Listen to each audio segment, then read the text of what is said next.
المغرب وما أدراك ما المغرب، أيقونة من الجمال الرباني في شمال أفريقيا، ومن أجمل البلدان العربية أرض وشعب ومناخ ومعيشة، ومن أكثر البلدان اللي أتمنى زيارته في أقرب وقت. ومن كثر ما شفت وسمعت وقريت عنه يزداد شوقي لزيارته يوم بعد يوم. وبعيد عن جمالية هذا البلد العزيز، فحلقتنا اليوم راح تصدمكم بالجانب الآخر المليء بالإنجازات والمشاريع اللي قدر فيها المغرب يتفوق على دول العالم.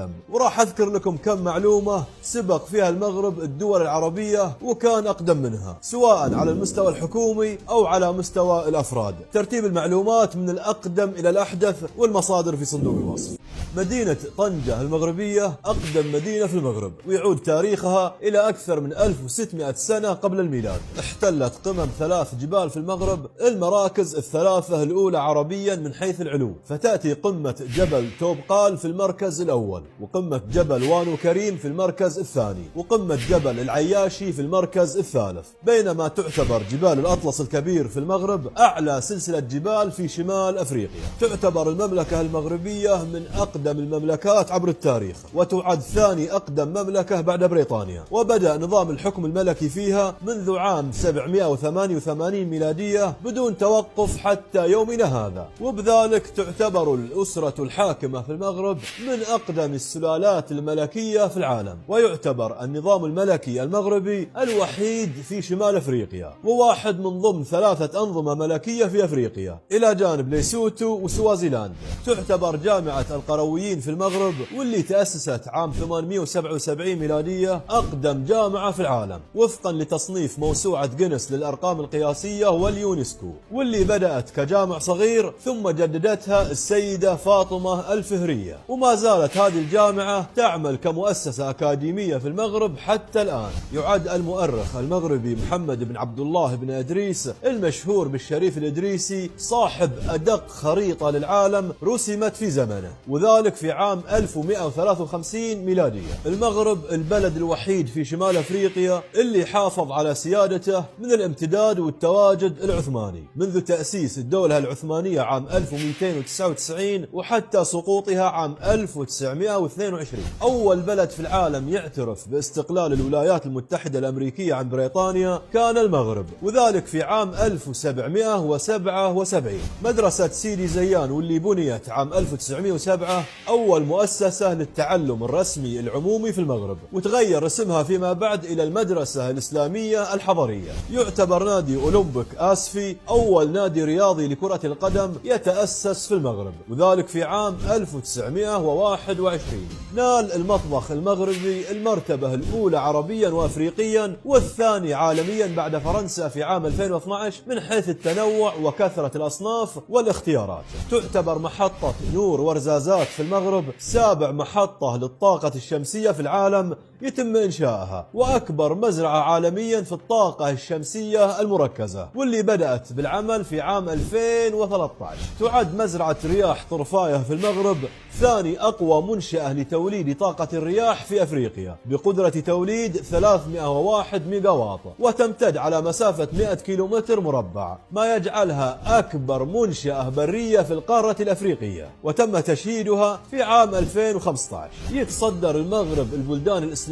على مستوى دول العالم في عدد حفظة القرآن الكريم بالنسبة لعدد السكان، وتجاوز عددهم تقديريا في 2015 1,100,000 حافظ وحافظة، وقد يتجاوز عددهم اليوم 2 مليون حافظ وحافظة. وتبوأ الكثير من أبناء هذا البلد الكريم مراكز عالمية متقدمة في مسابقاته. وفي 2015 حصلت مدينة مراكش المغربية وبشكل رسمي على أول مدينة سياحية على مستوى العالم. وفي عام 2019 صنفت في المرتبة الخامسة ضمن أهم الوجهات السياحية العالمية، وتقدمت على مدن عالمية مثل نيويورك وطوكيو بحسب موقع تريب أدفايس المتخصص في السفر. ولا زالت مراكش إلى الآن تحظى بنفس الاهتمام والسمعة السياحية العالمية. في عام 2016 حصد المغرب المرتبة الأولى عربيا وال51 عالميا ضمن أفضل الدول الجالبة للاستثمارات الخارجية بحسب مجلة فوربس فوربس الأمريكية. وفي القطاع الفلاحي والزراعي حل المغرب في المركز الثالث عالميا في إنتاج التين، والثالث عالميا كذلك في إنتاج الزيتون عام 2019. احتل المغرب في صناعة الصيدلة المرتبة الأولى عربيا والثاني أفريقيا في عام 2019 من خلال وجود 51 منشأة صناعية للصيدلة. دخل قطار البراق المغربي فائق السرعة الذي يربط بين طنجة والدار البيضاء مرورا بالقنيطرة والرباط في المرتبة الثانية من حيث أسرع القطارات على مستوى العالم لعام 2019 بسرعة بلغت 320 كيلومتر في الساعة. والمغرب البلد العربي الوحيد والأفريقي الوحيد اللي يمتلك قطار بهذه السرعة حتى يومنا هذا. يعتبر المغرب أكبر مصدر لسمك السردين في العالم، ويمثل إنتاجه ربع صادرات العالم بأسره حسب آخر إحصائيات لعام 2020. المغرب الأول عربيا وأفريقيا والرابع عالميا في مستوى الأداء المناخي للحد من الاحتباس الحراري لعام 2021.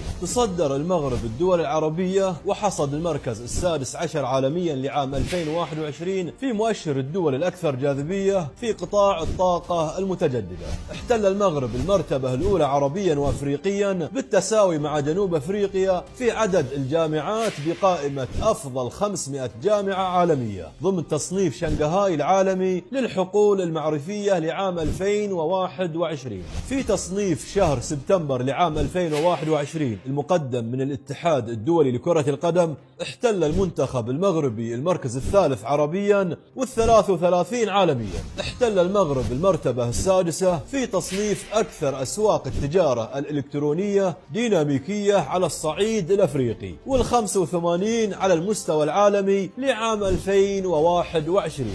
في مجال تجميع السيارات وتصديرها حل المغرب في المركز الأول عربيا والثاني أفريقيا بعد جنوب أفريقيا، بينما سيكون الأول في شمال أفريقيا في إنتاج أول سيارة كهربائية بالكامل عن طريق شركة أوبل الألمانية في نهاية 2021 وبداية 2022. وحل المغرب أيضا في المرتبة الأولى عربيا وأفريقيا والمرتبة ال15 عالميا من حيث الاستثمارات في صناعة الطيران لعام 2021. المغرب أكبر مصدر لمعدن الفوسفات عالميا، ويمثل 70% من إجمالي احتياطي الفوسفات في العالم حتى يومنا هذا. البلد الوحيد اللي تنمو فيه شجرة الأرجان بشكل طبيعي هو المغرب، ويستخدم زيت هذه الشجرة بكثرة في الصناعات التجميلية. ووصلت معاكم إلى نهاية هذه الحلقة، وأتمنى أنها كانت مفيدة وخفيفة.